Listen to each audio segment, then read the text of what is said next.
Friends, आज हम बात करेंगे टाटा कम्युनिकेशंस के बारे में। और ये स्टॉक ने आज ब्रेकआउट दिया है क्योंकि पिछले इसके रेजिस्टेंस के ऊपर इसने क्लोजिंग दी है। ठीक है, तो अभी इसके लिए हमारे लिए एक बेस्ट एंट्री का मौका कैसे बन सकता है। यहाँ पे हमने ये सपोर्ट बना लेते हैं क्योंकि यही सपोर्ट आज इसने ब्रेक किया है। ठीक है, और क्या ये अपने ऑल टाइम हाई पे ट्रेड कर रहा है, एक बार वो भी देख लेते हैं। Yes, it is on an all time high. तो अब इसको ट्रेड कैसे करें, अब ये स्टॉक ऑलरेडी चल चुका है। ठीक है, तो इसके लिए क्या है ना कि हम क्या कर सकते हैं, जैसे हमने ये सपोर्ट बनाया है। ठीक है, ये सपोर्ट के आसपास जब भी एक प्राइस आती है तो वो टाइम पे हम कुछ क्वांटिटी लेकर के हम एंटर कर सकते हैं, कुछ क्वांटिटी हम बाई कर सकते हैं। क्योंकि एक बार है ना, ये स्टॉक अपने इस सपोर्ट को टेस्ट करने ज़रूर आएगा।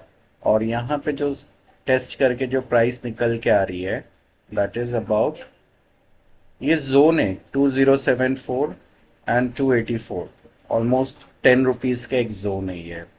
ठीक है, तो यहाँ पे जब भी ये प्राइस बिटवीन दिस जोन आती है ना, तब हम एक बाई की कर सकते हैं। तो मैं इसके बॉटम पे एक प्राइस टैग लगा दे रहा हूँ, दैट इज 2074।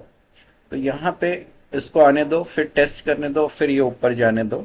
या तो फिर आप क्या कर सकते हो ना, नेक्स्ट टाइम जब ये रेजिस्टेंस तोड़े, ये एक नया रेजिस्टेंस बना है। ठीक है, जब ये एक रेजिस्टेंस को तोड़ेगा ना, तब हम एक एंट्री के बारे में हम सोच सकते हैं। तो अभी तो फिलहाल ये एक रेजिस्टेंस है इसका। और कल क्या हो सकता है ना, स्टॉक में थोड़ा हाई ओपन होकर के एंड प्राइस नीचे भी आ सकती है इसकी, to test this level. Usually क्या होता है कि यहाँ पे ये एक रेंज है, रेंज इसलिए बनती है ना ताकि जो बिग प्लेयर्स हैं वो अपनी एंट्री एक रेंज के अंदर बना सकें। तो आपको ये समझना होगा कि व्हेन एक अच्छा वक्त कब होता है जब आप एंट्री ले सकते हो। ठीक है, तो भागे हुए स्टॉक में हमारा फिलहाल कोई इंटरेस्ट नहीं होता है, क्योंकि वो एक बार जब भागता है तो अपना एक रीटेस्ट ज़रूर लेने आता है। जैसे फॉर एग्जांपल अगर हम यहाँ देखें ना, तो यहाँ पे देखिए प्राइस ऊपर गई। ठीक है, वापस एक बार नीचे आई ना, वैसे यहाँ पे भी जाएगी तो ये नीचे एक बार टेस्ट करने तो ज़रूर आएगा इस लेवल को, तभी फिर ये ऊपर जाने के लिए फिर तैयार हो जाएगा। Otherwise till that time we have to hold, हमको पेशेंटली होल्ड करना पड़ेगा कि भाई जब हमको इस जोन में मिलेगा तभी हम इसमें एंट्री बनाने की हम कोशिश करेंगे। अब अगर समझ लो कि जैसे यहाँ से भी एक ब्रेकडाउन आता है, तो उसका जो नेक्स्ट सपोर्ट बन के आ रहा है ना, वो यहाँ पे बन के आ रहा है। तो यहाँ पे आप कुछ क्वांटिटी लेकर के आप एंटर कर सकते हो। एवरेजिंग अगर आप करना चाहो तो आप एवरेजिंग कर सकते हो।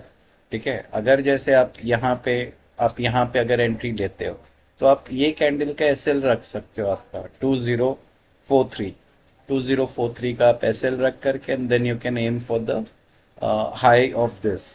तो यहाँ पे 134 का, 2134 का। तो दैट इज़ हाउ प्लानिंग करनी है अपने को। सपोर्ट एंड रेजिस्टेंस बनाना बहुत ज़रूरी होता है।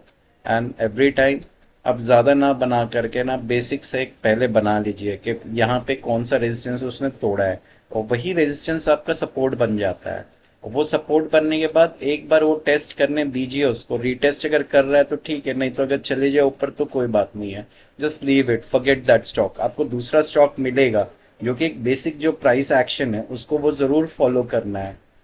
अगर इसके ऊपर भी चला जाए ना, तो एक दिन उसको नीचे आना ही है, यहाँ पे प्रॉफिट बुकिंग आनी ही आनी है उसको। तो you wait for your entries and your exits.